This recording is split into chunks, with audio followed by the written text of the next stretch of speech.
Welcome back for another book talk video. Today it's a magical Monday, and that means I'm talking fantasy, specifically the Wheel of Time books 4 and 5, The Shadow Rising, and The Fires of Heaven. These are some really neat titles for these books. I'll also say I'm enjoying the series more than I did at the beginning, though I still find it frustrating that characters get split up so much. In book 4, there were 4 groups of characters to keep track of. They split up 4 ways to go deal with 4 tasks in 4 different locations. And I know that's the sort of thing you get in epic fantasy, where characters are split up for about an entire book or more as they go through the various journeys and tasks that they need to complete. But my goodness, it can be frustrating because as they split into these groups, they then have more and more characters that they interact with. So there are more and more characters that you need to get to know as you read the series, but that's okay. It does make sense. I am able to follow what's happening, and the characters, since this is books 4 and 5, they have been distinguished for the most part. The men clearly are all different characters, though they have a lot of similar goals. The women took a little bit longer to establish as individuals, but with the Aes Sedai plots really heavily in place, it's much easier to understand who they each are as a person. And my goodness, that to me is the joy of books 4 and 5, learning that there's so much within the Aes Sedai, how we have the different groups that are labeled, like the different subgroups with the different colors they associate themselves with, and how they have different agendas, and how one of those huge plot elements is that there's a lot going on with different groups betraying other groups and vying for power. It would be very much like any other religious group or cult or faction, I suppose, where there are factions within the faction, and there are going to always be people who are just really political and going behind people's backs. So it is interesting to see how they deal with that. But also, I'm scared for the characters because at this point in the series, many of them don't know who to trust. It really does become an issue of looking someone in the eye and trying to decide on faith or based on previous actions or what they know of the people's personalities from the past, how they should interact with them, whether they should tell them the truth. And there's a lot of people costuming up, people pretending to be other people or other things, or lying and saying that they have a different agenda. And I'm not just talking about the bad guys, the antagonists, the protagonists, the good guy characters are forced into these situations because there are a lot of deadly people out in this world. And if they say the wrong thing to the wrong group, then they are going to be potentially drugged, kidnapped, taken prisoner, thrown in a cell, put on trial, executed, any number of really bad things that could happen to them. And of course, I am continuing to try and give you non-spoilery talks as I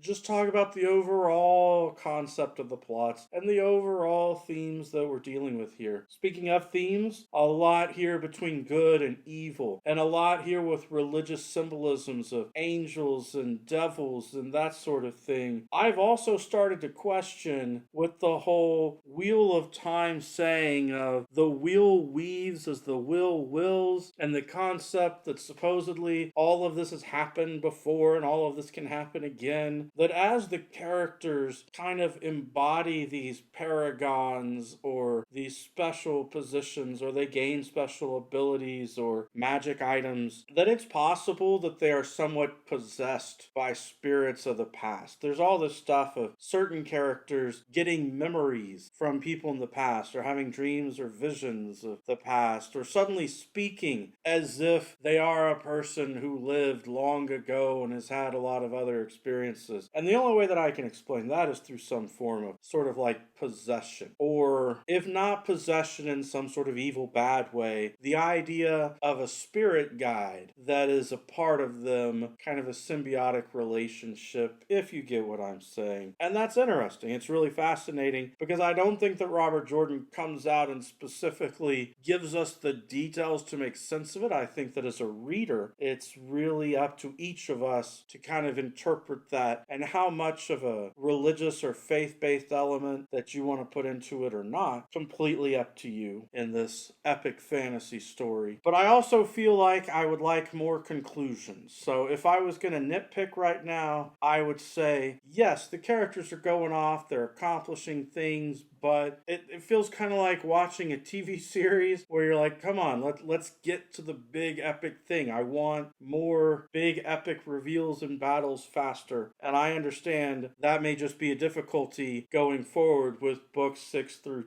10 from what I've heard other people say. But I'm still planning to continue reading the books. I'm still enjoying getting through them. And I'm looking forward to whatever that huge culmination is at the end of it that everyone says is so awesome. Alright, that's it for my book talk today. Every day is a great day for a book talk. Peace.